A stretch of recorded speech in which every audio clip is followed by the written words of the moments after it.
أعوذ بالله من الشيطان الرجيم. بسم الله الرحمن الرحيم، والحمد لله رب العالمين، وصلى الله على محمد وآله الطيبين الطاهرين. اللهم صل على محمد وآل محمد. في رحاب الصحيفة السجادية الدعاء 53 من دعائه عليه السلام في التذلل لله عز وجل. والتذلل بضم الذال هو الصغار والهوان، والتذلل لله تعالى عبارة عن كمال الخضوع والتواضع له تعالى، وإظهار الذل والافتقار إليه. ودعاؤه سلام الله عليه نص الدعاء: بسم الله الرحمن الرحيم. ربي أفحمتني ذنوبي وانقطعت مقالتي فلا حجة لي، فأنا الأسير ببليتي المرتهن بعملي المتردد في خطيئتي المتحير عن قصدي المنقطع بي أو المنقطع بي.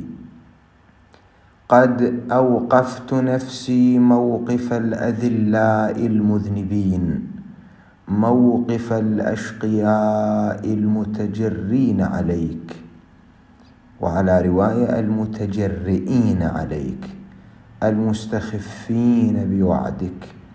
سبحانك، أي جرأة اجترأت عليك، وأي تغرير غررت بنفسي. مولاي ارحم كبوتي لحر وجهي وزلة قدمي، وعد بحلمك على جهلي وبإحسانك على إساءتي. فأنا المقر بذنبي المعترف بخطيئتي، وهذه يدي وناصيتي أستكين بالقود من نفسي. ارحم شيبتي ونفاد أيامي واقتراب أجلي وضعفي ومسكنتي وقلة حيلتي. مولاي وارحمني إذا انقطع من الدنيا أثري وامحى من المخلوقين ذكري، وكنت في المنسيين كمن قد نسي. مولاي وارحمني عند تغير صورتي وحالي، إذا بلي جسمي وتفرقت أعضائي وتقطعت أوصالي، يا غفلتي عما يراد بي. مولاي وارحمني في حشري ونشري، واجعل في ذلك اليوم مع أوليائك موقفي، وفي أحبائك مصدري، وفي جوارك مسكني يا رب العالمين. اللهم تقبل منا بمحمد وآل محمد. هذا هو نص الدعاء، دعاء الإمام زين العابدين عليه السلام في التذلل لله سبحانه وتعالى. وإظهار الذل والافتقار إليه بحيث يعتقد الإنسان أنه أقل الناس عبادة وأفقر الناس إلى الله عز وجل، وهو حقيقة التواضع ولله سبحانه وتعالى، وعدم معارضة الله سبحانه وتعالى بشيء. والتذلل لله تعالى هو قوام العبادة كما يقول البعض.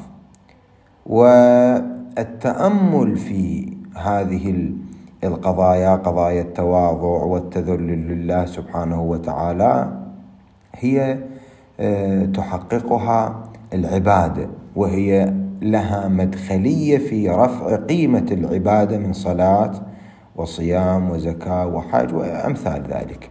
التواضع هو شيء مهم يرفع من قيمة هذه الأعمال.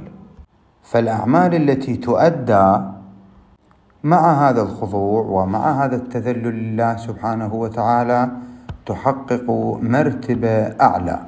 الآن نجد الإمام سلام الله عليه في هذا المقطع: ربي أفحمتني ذنوبي. الحديث كما عن أبي عبد الله عليه السلام: أوحى الله عز وجل إلى موسى عليه السلام أن يا موسى أتدري لما اصطفيتك بكلامي دون خلقي؟ لماذا جعلتك كليمي دون باقي الخلق؟ يا موسى أتدري لما اصطفيتك بكلامي دون خلقي؟ قال: يا رب ولم ذاك؟ ما هو السبب؟ لا أعلم. فأوحى الله عز وجل إلى موسى، قال: فأوحى الله تبارك وتعالى إليه: يا موسى إني قلبت عبادي ظهرا لبطن فلم أجد فيهم أحدا أذل لي نفسا منك يا موسى، إنك إذا صليت وضعت خدك على التراب، أو قال على الأرض. وهكذا التواضع لله عز وجل ضمن هذا الحديث المنقول أنه سبب في اصطفاء موسى عليه السلام. وحتى هناك أخبار في الجبل الذي تجلى النور عليه وأمثال ذلك. ربي أفحمتني ذنوبي وانقطعت مقالتي فلا حجة لي. هذه الذنوب أفحمت الإنسان. ما هو الإفحام؟ ما معنى الإفحام؟ فهذه الذنوب تفحم الإنسان. ما معنى الإفحام؟ أفحمتني، فحم، ما معنى؟ أي بكى حتى انقطع نفسه وصوته، أفحمه البكاء. انظر إلى هذه العبارة ظاهرها أفحمتني، أحرجتني. الإمام سلام الله عليه جاء بعبارة أفحمتني الإفحام من فحم الصبي، أي أنه بكى حتى انقطع صوته ونفسه، أفحمه البكاء. أفحمت الخصم، أسكته بالحجة. وهكذا إذن الذنوب تفحم الإنسان. هذا مجاز. وهذا المجاز الذي استعمله الإمام سلام الله عليه في بيان السبب أن هذه ذنوبي لكثرتها أسكتتني، قطعت صوتي. فيريد أن يبين المبالغة، أنه بحاجة إلى مبالغة في قضية مهمة وهي الاستغفار من الذنوب. ربي أفحمتني ذنوبي، ربي أفحمتني ذنوبي وانقطعت مقالتي فلا حجة لي. وهذه عبارات جليلة جدا في بيان انقطاع الكلام، انقطاع الحجة. ثم يبين بعد ذلك، بعد أنه ذنوبي أفحمتني وانقطعت مقالتي فلا حجة لي، يأتي بعبارة أخرى: فأنا الأسير ببليتي. هذه بلية عظيمة، فيأتي بالفاء في قوله فأنا الأسير ببليتي حتى يرتب ما بعدها على ما قبلها، لأنه أفحمته الذنوب، هذا الإنسان أفحمته الذنوب وقطعت مقالته فلا حجة له بعد ذلك فأنا الأسير ببليتي. هذه والمرتهن بعملي، أنا أصبحت أسير، مأسور، مقيد بأي شيء؟ بهذه الذنوب التي أفحمتني بما وقع علي من الشدة والبلاء. ثم يقول والمرتهن بعملي. الرهن هو أخذ شيء يقال أنه أخذ هذا الشيء رهينة. والرهن في الفقه موجود، أن الرهن هو شيء يحتجز لأجل تأدية الأمانة المعينة، شيء محبوس. وهكذا تعبير الإمام أمير المؤمنين عليه السلام عن الزهراء عليه السلام: استرجعت الوديعة وأخذت الرهينة. وتعبيرات مختلفة في نقلها. فالرهن هو حبس شيء بسبب استعارة شيء آخر. وهكذا يبين الإمام سلام الله عليه في ذلك أنني أنا مرتهن. لماذا؟ بسبب أعمالي مرتهن، لأنني أعترف بسوء عملي وأنا محبوس بسبب عملي. ثم بعد ذلك يقول والمتردد في خطيئتي. هذه عبارة كبيرة جدا واقعا. ربي أفحمتني ذنوبي وانقطعت مقالتي فلا حجة لي فأنا الأسير ببليتي المرتهن بعملي. حبسني عملي على مستوى من المستويات، على حالة من الحالات. المتردد في خطيئتي. التردد في الخطيئة كما هذا المعنى الذي يظهر من العبارة. المتردد هو الحائر البائر. تردد الرجل حار الرجل. تحير في الأمر أي أنه لا يعلم ما وجه الصواب في القضية. ثم بعد ذلك المتحير عن قصدي. متردد في خطيئتي ومتحير عن قصدي. القصد أنه أين طريقي المستقيم، أين السبيل المستقيم الذي أمشي إليه. أطلبه منك يا رب، أطلبه منك يا رب. المنقطع بي. انظر إلى هذه العبائر. المنقطع بي. ثم يسند ذلك الإنسان، يسند ذلك لأنه في مقام التذلل، يسند ذلك إلى نفسه. من الذي أوقفك هذا الموقف؟ أنك أفحمتك الذنوب، انقطعت المقالة، لا حجة لك، أسير ببليتك، مرتهن بعملك، متردد في خطيئتك، متحير عن قصدك، منقطع بك. قال قد أوقفت نفسي موقف الأذلاء المذنبين، موقف الأشقياء المتجرين عليك المستخفين بوعدك. هكذا أوقفت نفسي أنا العبد بإرادتي، بطاعة الشهوات، بمسايرة النفس، بمداهنة النفس، بما يحكم به القلب دون العاقل. أعارض الشريعة، أحاول أن أكون مغفل، أتغافل، أتغاضى. هذه كلها عندما تجتمع وتصدر المجاملة للنفس والمداهنة للنفس توقف الإنسان موقف الأذلاء، موقف المذنبين، موقف نستجير بالله من بهم هوان على الله عز وجل. ليس لهم حرمة، ليس لهم قيمة، ليس لهم مكانة. قد أوقفت نفسي موقف الأذلاء المذنبين. ثم أي موقف الأشقياء المتجرئين عليك المستخفين بوعدك. نستجير بالله من هذه الأشياء العظيمة التي لا يمكن أن يصر عليها مؤمن أبدا. إنما يعترف بخطئه، يعترف ببراءته منها، يعترف ببغضه لها. أنا أوقفت نفسي موقف الأذلاء المتجرين عليك، موقف الأذلاء المتجرئين عليك المستخفين بوعدك. تارة يقول موقف الأذلاء المذنبين، وتارة أخرى أوقفت نفسي موقف الأشقياء المتجرئين عليك المستخفين بوعدك. نستجير بالله، وهذا الوعد وعد الخير والشر. الإنسان أعوذ بالله إذا وصل إلى مرحلة الاستخفاف بوعد الله، أين الجنة، أين النار، أين كذا، أين كذا، يستعجلون الله بالعذاب. الله عز وجل لن يخلف الله وعده أبدا. هذا فشيء خطر ينبغي أن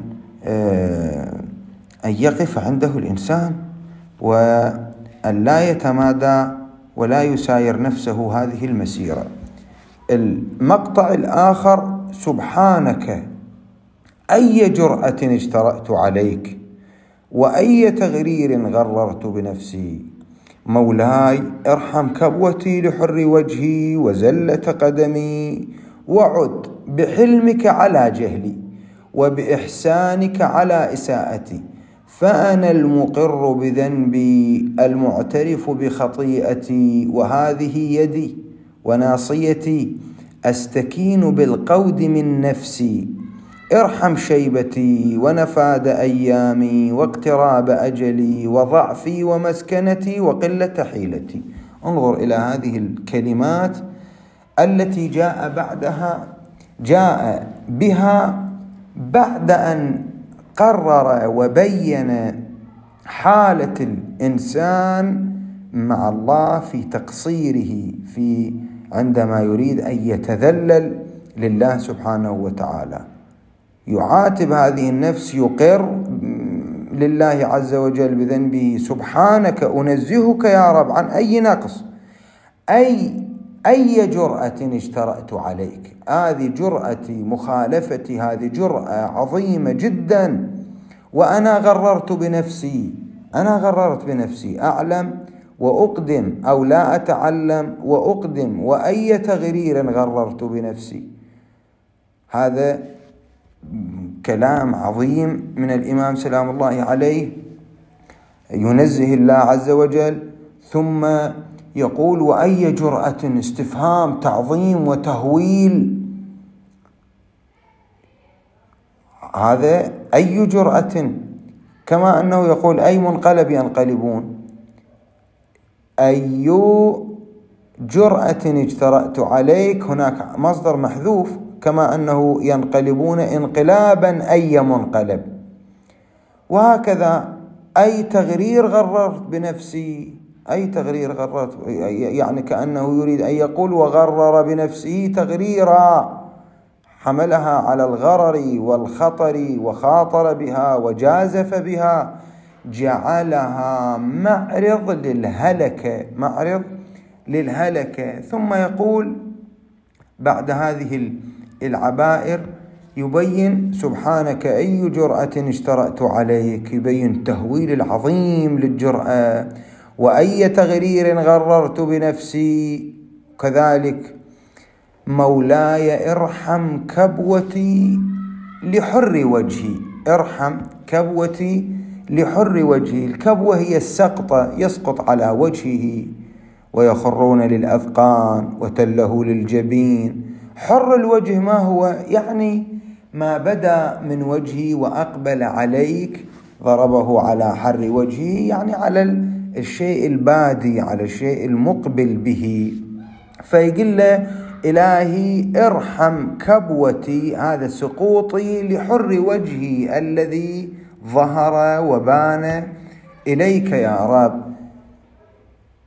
مولاي ارحم كبوتي لحر وجهي وزلة قدمي، وعد بحلمك على جهلي، وعد بحلمك على جهلي. أنا هذا الجاهل بصورة الجهل العظيمة القبيحة، عظيمة بقبحها، وعد، أنا أريد يا رب أن ترد على جهلي بحلمك، بطول أناتك، فهذه عادتك يا رب. وعد بحلمك على جهلي وبإحسانك على إساءتي. أنت يا رب ترد على الإساءة بالإحسان، فأنا أسأت الآن، ولكن أتذلل إليك وأعود إليك، فبإحسانك أرد على إساءتي، بحلمك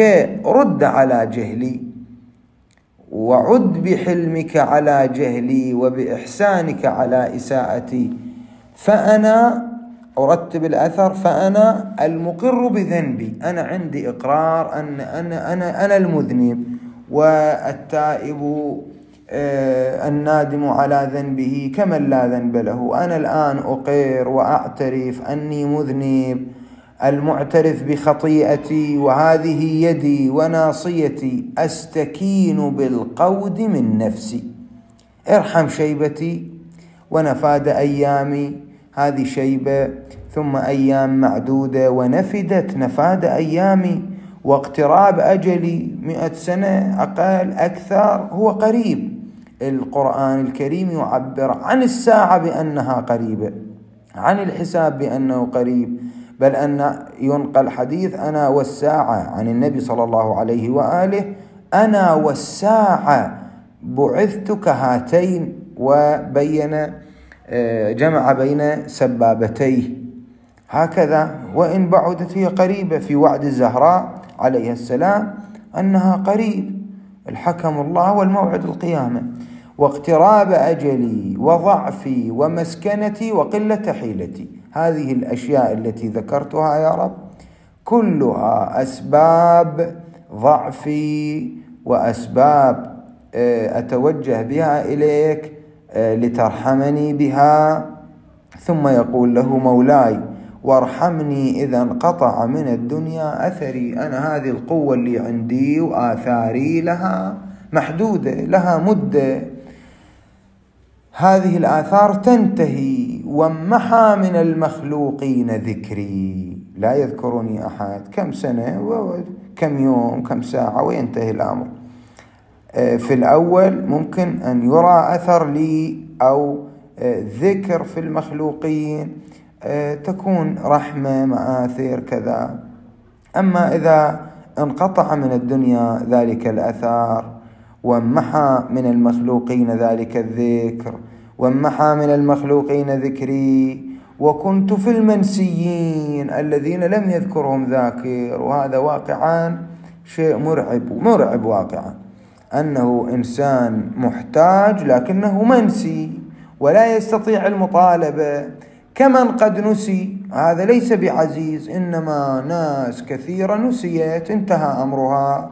فلا ينفعني إلا الصلح معك، لا ينفعني إلا الصفاء معك، لا ينفعني إلا الرجوع إليك. مولاي وارحمني عند تغير صورتي وحالي إذا بلي جسمي. وهذه حالة الإنسان، أنه تنمحي تلك الصورة، تمحى، تتغير. والحال يكون بلاء الجسم والأعضاء المجتمعة الآن التي تكون كيان هذا الإنسان بقوته، هذه تتفرق، وتفرقت أعضائي وتقطعت أوصالي. يا غفلتي عما يراد بي، هذه غفلة واقعا، غافل عن هذا الإنسان. أين أنت عن هذا؟ مولاي وارحمني في حشري إذا حشرت، فارغ اليدين في الدنيا، تجرأت عليك، غررت بنفسي، ثم حدث ما حدث لي في الحشر والنشر. ارحمني هناك، واجعل في ذلك اليوم مع أوليائك موقفي، لأنهم الفائزون. الفائزون فقط هم الأولياء، إلا من أذن الرحمن. واجعل في ذلك اليوم مع أوليائك موقفي، لهم الفوز. وفي أحبائك مصدري، هذه توبة وهذا تذلل، وهي من مصدر ومنشأ من مناشئ حب الله لعبده. وفي أحبائك مصدري، وفي جوارك مسكني، جوار رضاك، جوار أهل الطاعة، أهل الرضا، أهل التوبة، أهل التذلل. وفي جوارك مسكني يا رب العالمين، يا رب العالمين. هذه الكلمات العظيمة من الإمام سلام الله عليه يعلمنا هذا ويذكرنا هذا، أنه كيف يتذلل لله سبحانه وتعالى هذا العبد.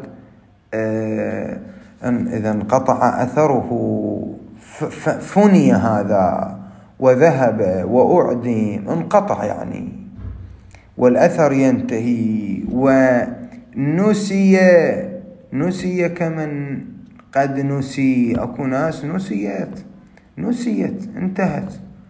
فلا يمكن لهذا الإنسان أن ينجح إلا إذا عاد إلى ربه تعالى. إن شاء الله تعالى